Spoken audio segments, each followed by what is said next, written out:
ma bainas surrati warrukbati ay bin nisbati lis salati walinazril maharimi wa kadza fi haqqiz zakari bin nisbati limumasalatin. Artinya bermula perkataannya antara pusar dan lututnya. Jadi ini yang sedang kita jelaskan terkait tentang aurat. Jadi pada saat kita melaksanakan sholat, maka salah satu syarat sahnya sholat harus nutup aurat. Nah, untuk orang laki-laki auratnya itu mabainas surrati warrukbah, yaitu antara pusar dengan lutut. Jadi ketika kita sholat itu yang harus ditutup tuh orang laki. Selama itu udah ketutup sah sholatnya. Tapi kalau itu terbuka berarti batal sholatnya. Ai artinya bin nisbati lis sholati, jika dinisbahkan buat sholat. Kalau buat sholat tuh aurat orang laki-laki ya bainas surra warrukbah, udah cukup. Tapi nanti tinggal lihat bagaimana etika adab kita. Tapi kalau masalah sah udah sah. Yang penting ya pusernya sampai lututnya udah ketutup. Nah itu bin nisbati lis sholat tuh maksudnya begitu Bapak Saudara. Jadi kalau dinisbahkan untuk sholat, walinazril maharimi, dan untuk dilihat oleh mahram. Mahram juga sama. Ya, antara pusar dengan lutut. Bagian yang lain kalau dilihat oleh mahram boleh. Itu orang laki tuh ya walaupun mahramnya sama. Auratnya itu mabainas surra warrukbah. Jadi kalau kelihatan dengkulnya itu kagak boleh. Seandainya ada yang ngelihat walaupun mahramnya itu masih tidak dibolehkan. Nah ini yang dimaksud bin nisbati lis shalah walinazril maharimi. Ya, dan karena untuk dilihat oleh mahramnya. Wa kadza fi haqqiz zakari, begitu juga pada hak orang laki-laki bin nisbati jika dinisbahkan limumasalatin, sesamanya laki dengan laki sama auratnya. Ya kita nggak boleh ngelihat tuh sahabat kita walaupun sama laki-laki dengkulnya, pusernya kagak boleh. Ya itu termasuk dosa. Jadi kalau ada orang laki sama orang laki mandi bareng-bareng nggak boleh, haram. Ya, kecuali kalau nggak dibuka auratnya, misalnya pakai sarungan di mandi nggak dibuka sarungan ya nggak apa-apa.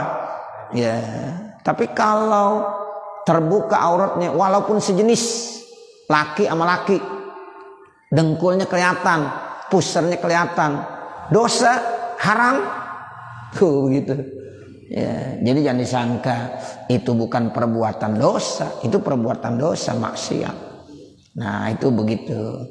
Jadi di sini dibilang ya begitu juga pada hak laki-laki yang sejenisnya, tumbuh masalah yang sama laki dengan laki, sama aurat kita harus ketutup juga, nggak boleh dibuka tuh antara pusar dengan lutut. Jangankan ngelirik-ngeliat aja nggak boleh. Kalau ngelirik masih ini ya, ya jadi nggak boleh udah. Ya.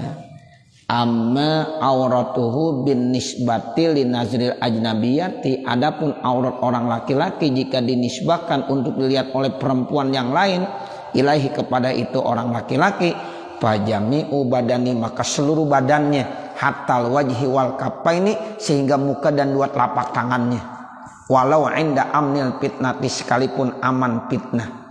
Tuh, jadi kalau orang perempuan ngelihat ya wajah orang laki-laki juga sama, semua badannya nggak boleh dilihat, kecuali muka sama dua telapak tangannya. Nah seperti itu, takutnya memunculkan syahwat. Sekalipun aman fitnah, walau rokikon, sekalipun statusnya itu dia budak, fayahrumu alaiha, maka haram atas orang perempuan antanzura, melihat siapa orang perempuan, ila syai'in, kepada sesuatu min zalika, dari auratnya orang laki-laki. Bukan kita doang Bapak Saudara ngelihat aurat orang perempuan dosa, orang perempuan juga ngelihat orang laki-laki dosa, sama. Ya, jadi jangan dibilang ya cuma orang laki ngelihat aurat orang perempuan dosa, orang perempuan melihat aurat orang laki-laki juga berdosa, sama. Makanya harus kita jaga, kita pelihara. Ya walaupun ini memang dosa-dosa yang sebenarnya termasuk shaghair. Ya, untungnya masuknya shaghair, kecil. Karena memang kita susah, udah umumul balwa. Kalau yang namanya kita hidup ya di kawasan saat-saat sekarang ini, ya enggak pernah lepas pandangan laki, pandangan perempuan udah enggak bisa ya kita lepaskan. Tapi untungnya itu termasuk shaghair, dosa, tapi dosa kecil. Sehingga mudah-mudahan dengan sebab kita berwudu, kita sebab sholat, itu dosa-dosa begitu mudah-mudahan diampunkan sama Allah. Tapi enggak boleh diremehkan. Itu yang enggak boleh tuh. Sebagai catatan ya, enggak boleh diremehkan. Dosa kecil ini Ustaz gitu.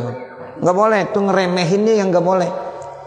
Ya tapi kita mohon sama Allah, mudah-mudahan dosa-dosa kecil tersebut bisa dihapuskan dengan sebab kita wudu, bisa dihapuskan dengan sebab kita sholat yang tiap hari kerjain.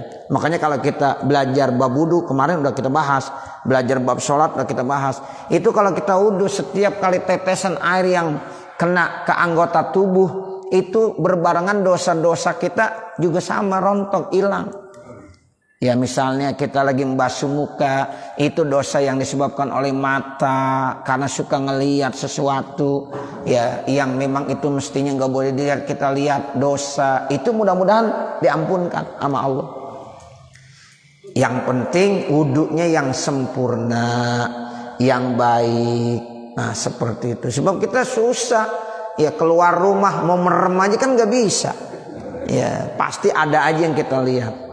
Nah itu namanya udah umumul balwa, udah susah. Ya udah susah. Tapi mudah-mudahan dengan sebab kita wudu, kita sholat, itu yang dikatakan as-sholatu kafaratun lima bainahuma, al-umratu ilal umrati kafaratun lima bainahuma. Wudu juga begitu. Ya jadi mudah-mudahan dengan sholat dan wudu, dosa-dosa yang seperti itu diampunkan oleh Allah. Karena kalau bicara masalah ya benar-benar nih, itu kita ya nggak boleh ngelihat aurat orang laki-laki walaupun sejenis, nggak boleh ngelihat aurat orang perempuan, nggak boleh. Ya orang perempuan ngelihat auratnya orang laki juga sama, nggak boleh.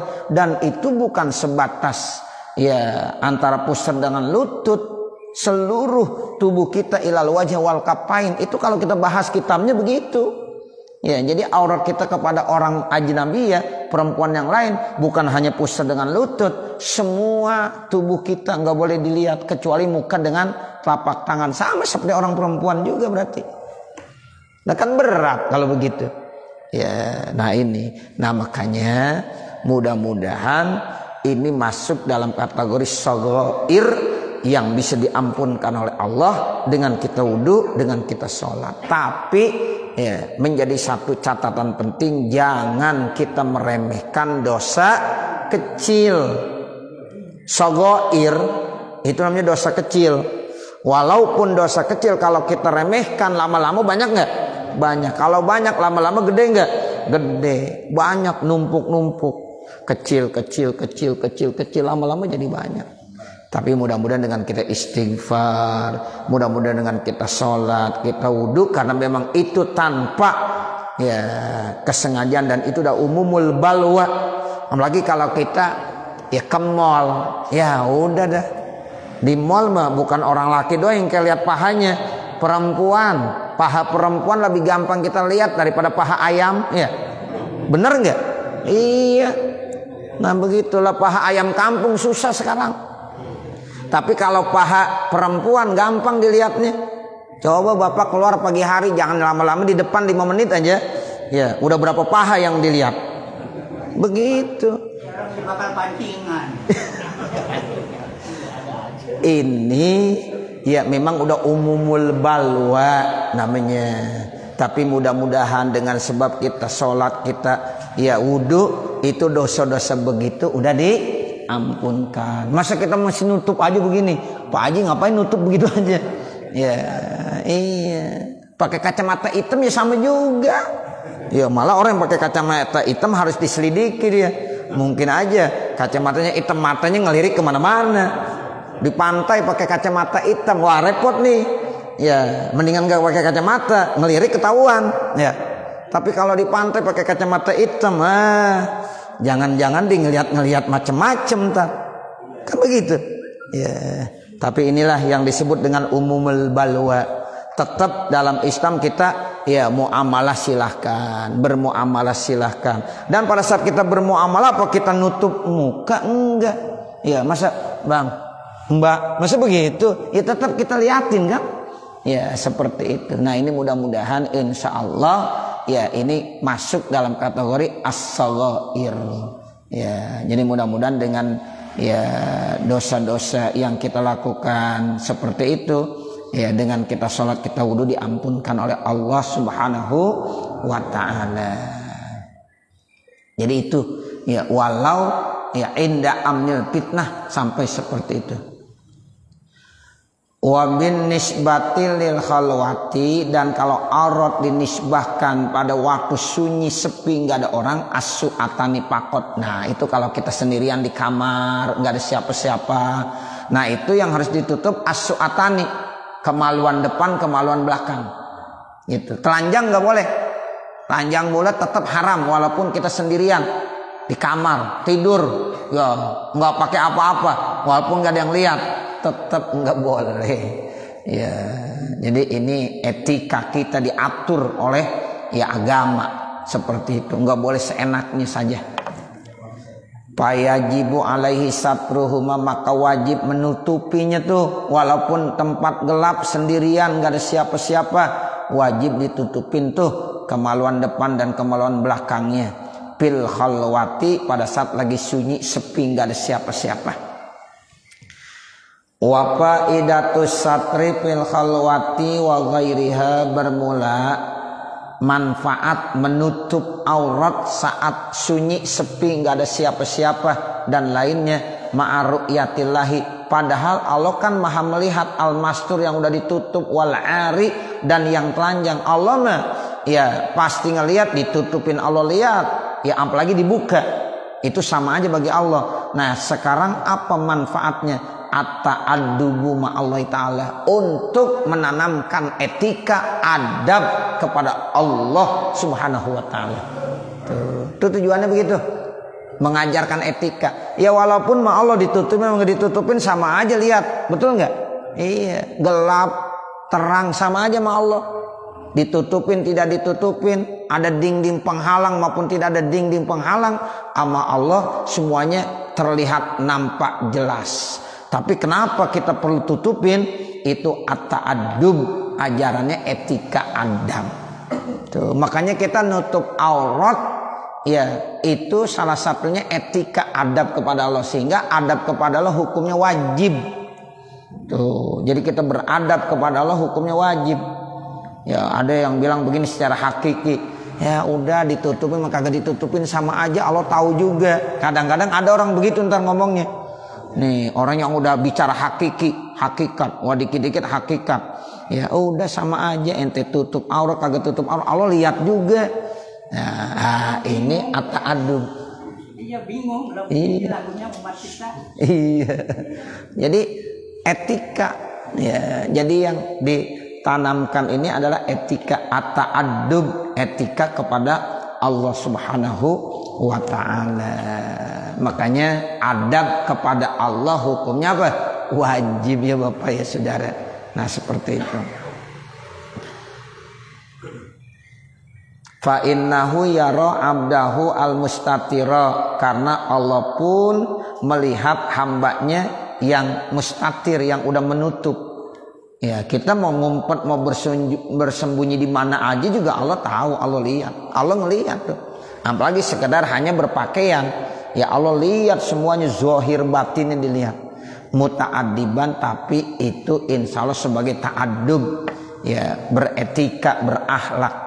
Wa ghairahu, dan lainnya, tarikan lil adabi, ya karena meninggalkan adab. Wa fil hadisi, dan di dalam hadis begini, ada hadis bunyinya, Allahu ahaqqu ayyustahya minhu, Allah lebih berhak untuk malu kita kepadanya. Jadi sifat malu itu lebih berhak kita tanamkan kepada Allah.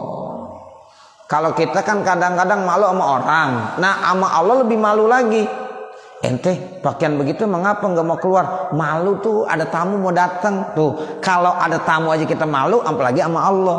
Jadi malu kepada Allah lebih ditekankan gitu. Makanya Allah bilang istahi, malulah kamu kepada Allah, kepada saya ketika kamu berbuat dosa, berbuat maksiat. Tuh, jadi kita malu sama Allah. Kalau kita berbuat dosa malu sama Allah, bukan malu sama orang, malu sama Allah. Ya, jadi kalau orang sudah punya sifat malu untuk berbuat dosa, untuk berbuat maksiat, berarti orang itu masih punya iman. Tapi kalau orang udah cuek, nggak mau tahu, ketika berbuat dosa, berbuat maksiat, udah nggak ada rasa malunya, berarti orang itu udah kagak punya iman. Jadi imannya diangkat, begitu. Ya, makanya ada hadis. Al imanu wal haya'u kurina jami'a. Jadi antara sifat malu dengan iman itu dirangkaikan dua-duanya, nggak bisa dipisah-pisahkan. Kalau orang punya iman berarti dia punya rasa malu untuk berbuat dosa dan maksiat. Kalau orang sudah tidak punya iman berarti rasa malunya udah tidak ada lagi. Atau dibalik, orang kalau udah nggak punya rasa malu berbuat dosa dan maksiat berarti imannya udah nggak ada, udah diangkat. Nah begitu. Makanya al haya minal iman. Makanya cabang iman ya dari 77 diantaranya al haya. Rasa malu itu bagian daripada iman, cabang iman manusia. Tuh, makanya perlu tanamkan sifat malu. Makanya orang kalau masih punya sifat malu tuh masih bagus. Malu main gaplek di depan begini orang pada lihat, masih bagus, masih ada rasa malu. Tuh begitu. Malu nih kita main kartu di sini orang pada liatin. Tuh malu. Makanya orang kalau masih malu, ada ustadz lewat malu aja begini, masih bagus, masih punya malu. Ya masih bagus tuh. Ada lagi orang, ada ustadz tuh, ya biarin aja, ustadz kan orang juga. Nah ini kacau dan nih orang yang udah begini nih. Ya udah nggak ada rasa malu lagi. Kalau dia masih punya rasa malu masih bagus. Walaupun awalnya sama manusia dulu, tapi mudah-mudahan nanti dimalu juga kepada Allah. Bukan sekedar malu sama ustaz, bukan sekedar malu sama Pak Haji, tapi mudah-mudahan nanti dimalunya kepada Allah Subhanahu wa taala. Masih mending kalau orang masih punya malu. Nah, begitu ada orang kumpul-kumpul lagi main remi, lagi main gaplek, tiba-tiba ya rombongan ustaz lewat, dia lari semuanya. Kenapa? Malu, masih bagus. Walaupun setelah ustaznya lewat kembali lagi, tapi masih bagus, masih ada rasa malu juga. Tuh begitu. Makanya orang-orang tua kita dulu banyak jagoan-jagoan, Pak. Macem-macem perbuatannya. Tapi kalau ketemu sama kiai sama ulama masih tunduk, masih patuh. Masih bagus. Ya, akhirnya akhir-akhir kehidupannya dia dikasih taufik hidayah. Banyak jagoan-jagoan dulu. Di kampung-kampung itu banyak jagoan-jagoan Pak yang hebat benar perbuatannya macam-macam. Tapi kalau di depan kiai ditunduk, dia patuh, dihormat. Gua walaupun begini-begini, kalau ada guru ya gua hormat. Tuh. Alhamdulillah di akhir-akhir kehidupannya mereka banyak yang dapat taufik, dapat hidayah. Tuh begitu. Makanya ya orang sekarang baru ya dapat 2 jurus 3 jurus sama guru berani bener. Ya malu dong, malu. Ya begitu, jangan. Ya ente jagoan tetap sama guru, sama ulama, sama kiai tunduk dan patuh. Tuh dulu jagoan-jagoan banyak Bapak di kawasan-kawasan kita sini. Dulu tahun-tahun 70-an, 80-an orang jago-jagoan banyak bener. Ya itu, tapi kalau ketemu sama kiai tunduk sama patuh, tetap dihormat, ditakzim. Akhirnya ceritanya apa? Akhir kehidupannya dapat taufik, dapat hidayah, jadi baik, husnul khotimah. Tuh begitu. Banyak, saya nggak perlu sebut namanya. Ya banyak. Bahkan ada yang mendirikan masjid di akhir umurnya. Ya begitu. Masya Allah. Dulu katanya jagoan banget tuh. Wah, ditakutin. Apa aja bisa dilakukan sama dia. Tapi kalau ada orang solih, ada kiai, ada ulama, tuh dihormat, ditunduk. Tuh Masya Allah. Ada rasa malu namanya. Nah ini yang penting. Ya makanya rasa malu itu penting. Kenapa kita harus nutup aurat? Ada rasa malu. Tuh malu Iya tuh malu tuh. Jadi orang yang punya sifat malu itu berarti punya iman. Kalau ada orang ya bilang ente pakaian begitu emang kagak malu apa? Cuek aja, bodo amat. Nah ini nih orang yang udah begini yang repot diajak ngomong nih. Ya kadang-kadang kita tanya, itu ente nggak bagus. Ya di kampung baru pakaian begitu bener.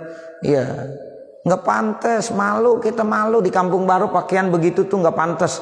Dibilang apa? Cuek aja, ngapain dipikirin? Ini berarti orang udah muka tembok namanya. Ya muka apa namanya? Muka tembok. Kalau udah muka tembok gimana? Udah nggak ada rasa malu, udah cuek. Tapi kalau di masa rasa malu itu alhamdulillah. Ya malu, dia malu. Malu melakukan perbuatan dosa dan perbuatan maksiat. Ini yang kata Allah, ya ibna Adam istahi. Ya, hei manusia, malu kamu ketika berbuat dosa kepada saya. Kalau ada orang malu berbuat dosa kepada Allah, maka Allah bilang nanti di hari kiamat saya malu untuk menyiksa kamu. Begitu Bapak, Saudara. Ya, jadi kalau ada orang malu berbuat dosa, ya ketika hidup di dunia nanti Allah malu untuk menyiksa orang tersebut. Ya. Nah jadi intinya begitu. Ya walaupun Allah lihat kita, ya mau ditutupin tidak ditutupin Allah lihat. Cuma di sini tanamkan etika adab kepada Allah Subhanahu Wa Taala. Karena yang paling berhak untuk kita miliki sifat malu itu kepada Allah. Naam, iya, artinya naam di sini istidrak.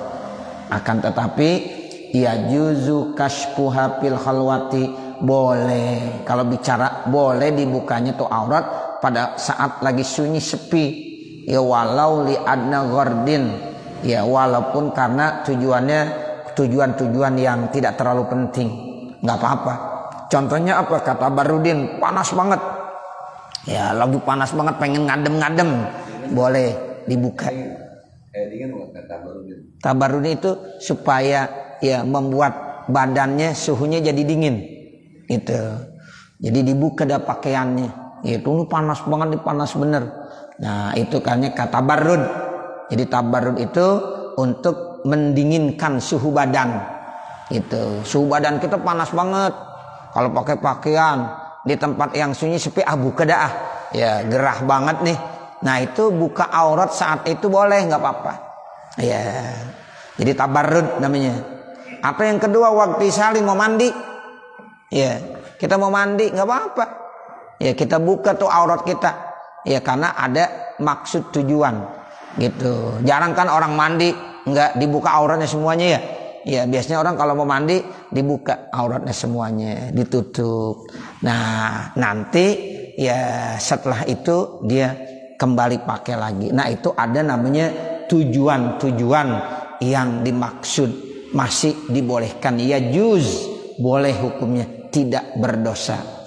Ya patah sulu maka hasil ya annalir rajuli, bahwa bagi orang laki-laki itu salah seauratin memiliki tiga aurat. Jadi dari hasil yang tadi kita udah bahas, ternyata laki-laki itu punya 3 aurat. Ya, yang pertama mabaina surah warukbah, di hadapan kita sholat.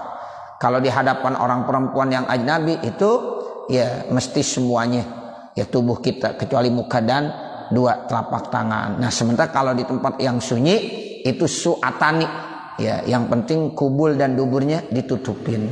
Tapi dari 3 hasil tadi boleh sewaktu-waktu kita buka ya dalam waktu yang sunyi sepi seperti mau mandi. Kalau mau mandi kita buka aurat kita. Ya itu artinya pakaian kita buka nampak aurat kita, itu masih dibolehkan. Artinya ya juz, boleh membuka aurat karena tujuan ingin mandi. Qauluhu bermula perkataan iza zawaja, ya sampai sini kali ya. Nanti baru qauluhu iza zawaja. Udah jam 6 ya. Mudah-mudahan apa yang kita baca ada manfaatnya. Amin ya rabbal alamin. Wa sallallahu ala sayyidina Muhammadin wa ala alihi wa sahbihi wa sallam. Walhamdulillahi rabbil alamin. Al-Fatihah.